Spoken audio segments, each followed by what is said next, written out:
محبت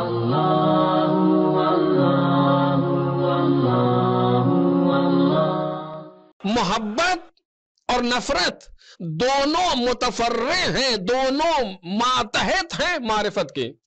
خوب اگر یہاں تک بات پہنچ گئی کہ انشاءاللہ پہنچ گئی. اب ہم اہل بیت کی محبت پر مامور ہیں. کل ہم سے قیامت میں اہل بیت کی محبت کے لیے سوال ہوگا. اب اٹھا کر کے دیکھیں، قفوہم انہم مسئولون، قرآن مجید کہہ رہا ہے. ساری چیزوں کے بعد سوال، روکو ان کو، ان سے ابھی سوال ہوگا.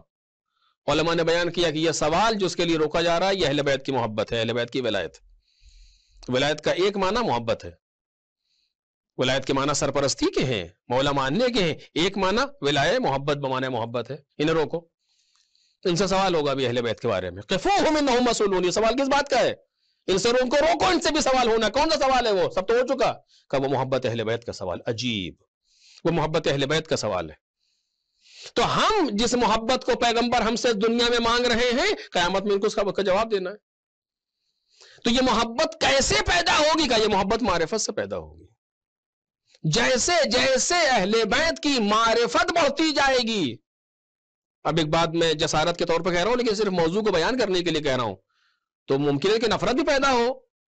کہ نہیں، یہ نہیں ہو سکتا. ہاں ہوگی، یہ بھی ہوگی. جیسے جیسے معرفت بڑھتی جائے گی ویسے ویسے آل محمد سے محبت بھی پیدا ہوگی، نفرت بھی پیدا ہوگی. جملہ عجیب سا کہہ رہا ہوں آپ کے سامنے، کہ توجہ کیجئے گا. محبت بھی پیدا ہوگی، نفرت بھی پیدا ہوگی. محبت کس کے یہاں پیدا ہوگی؟ جس کا نفس پاک ہوگا. نفرت کس کے یہاں پیدا ہوگی؟ جس کے اندر کوئی مشکل ہوگی پہلے سے.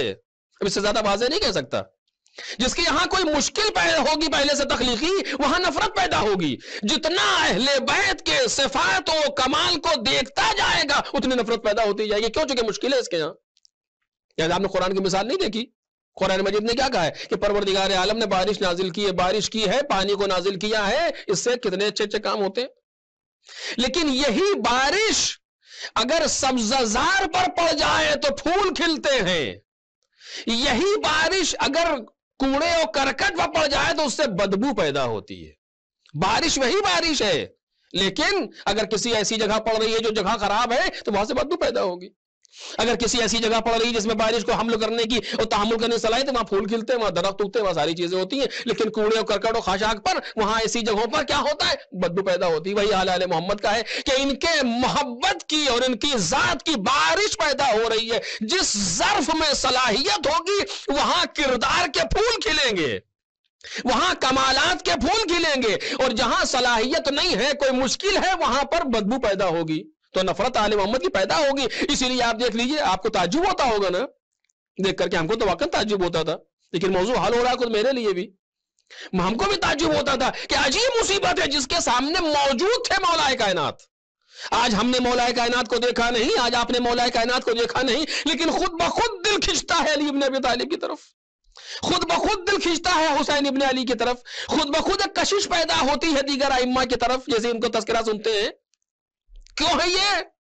لیکن وہ افراد جو ان کے سامنے موجود تھے، جو علی کی شجاعت کو اپنی آنکھوں سے دیکھ رہے تھے، جو علی ابن ابی طالب کی عدالت کو اپنی آنکھوں سے دیکھ رہے تھے، جو ایک غریب کی مدد کرتے ہوئے مولا کائنات کو اپنی آنکھوں سے دیکھ رہے تھے، اس سے بڑی معرفت، اس سے بڑی معرفت کہاں پیدا ہوگی؟ وہ تو سامنے دیکھ رہا ہے. ہم تو معرفت کو کتابوں میں جا کر کے دیکھ رہے ہیں، ہم تو معرفت کو علماء سے پوچھ رہے ہیں، ہم تو معرفت کو اہل معرفت سے لے رہے ہیں. وہ تو براہ راست مولا کائنات سے لے رہے تھے.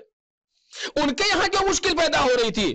اپنے آنکھوں سے دیکھ رہا ہے کہ مولا کائنات کس طریقے سے بیوہ کے پاس جا رہے ہیں، اس کے سرپرستی کر رہے ہیں، کس طرح یتیم کے سر پر ہاتھ پھیر رہے ہیں، کس طرح علی ایک بوریا نشین علی جس کا لباس بھی سالم نہیں ہے، جس کے پاس کھانے کچھ نہیں لیکن دوسروں کو خیال کر رہے ہیں. اس سے کیسی محبت ہونی چاہیے؟ لیکن اس بعد بھی جنگ کر رہے ہیں، اس کے بعد بھی لڑ رہے ہیں، اس کے بعد بھی برا بھلا کہہ رہے ہیں علی کو. اپنے علی کے بھائی کوفے میں رہنے والے، وہی مدینے میں رہنے والے لوگ مولا کائنات کے مخالف ہیں. مولا کائنات پر تلوار کس نے کھینچی تھی؟ صفین میں.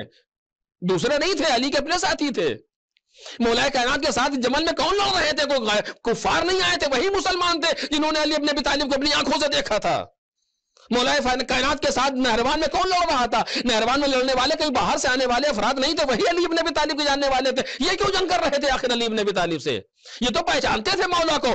پہچاننے پر دو چیزیں سامنے آتی ہیں, ایک کا نام ہے محبت اور دوسرے کا نام ہے نفرت. محبت کہاں پیدا ہوگی؟ جہاں ظرف پاک ہوگا. نفرت کہاں پیدا ہوگی؟ جہاں ظرف نجیس ہوگا.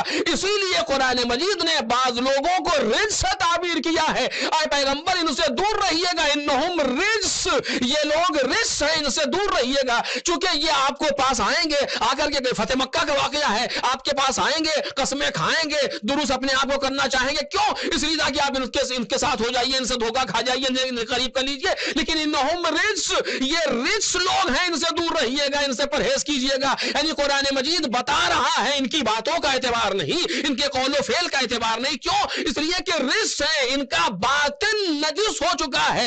رجس کے مقابلے میں طہارت ہے, طہارت کے مقابلے میں رجس ہے. اہل بیت وہ ہیں کہ جن کے طہارت کی ذمہ داری آئے تطہیر لے رہی ہے. یہ وہ لوگ ہیں جو رجس ہیں, ان کے بھی رجس کا اعلان قرآن مجید کر رہا ہے. ایک صلوات پڑھیں محمد اور آل محمد.